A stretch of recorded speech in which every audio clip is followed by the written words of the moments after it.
Guys, good morning po. Ingat po lagi tayo. Tayo po ulit ay magtatanim po ulit tayo, guys. Ayan po, guys. Tatanim po ulit tayo ng mga mahalagang halaman. Ayan po, guys. Ito ang ating itatanim ngayon. Ito po, may tanim po akong malunggay. Ayan. Tapos po,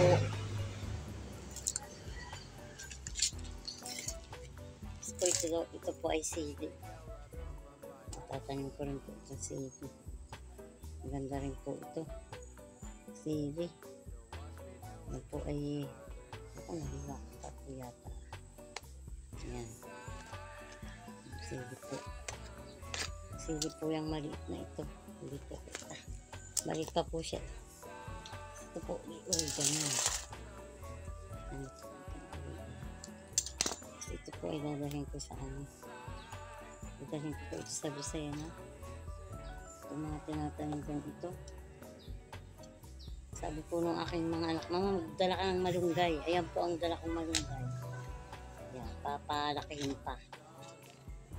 Talaga po ng malunggay. Mahilig po kasi silang magulay ng malunggay.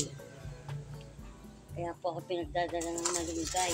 Ayan po ang mga dadalhin ko rin. Marami na po ito. Isa po ay guyaban. Isa po ay ito po malunggay. Tapos sili. Tapos oregano. Tapos meron pa ako itong patunggan.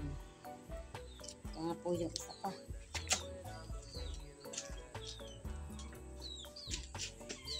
Ito po yung guyaban.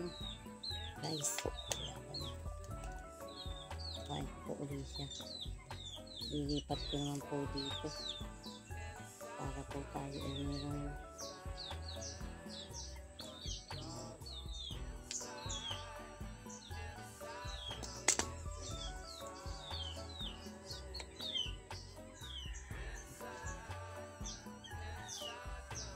yaban po. Ito po ay naibilang po itong gamot.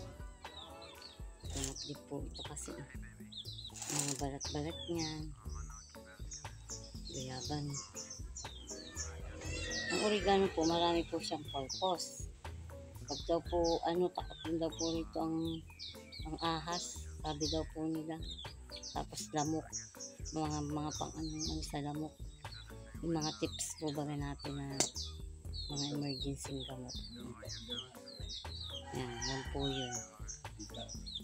Yan po ang ating ngayong mga halaman niya. God bless po.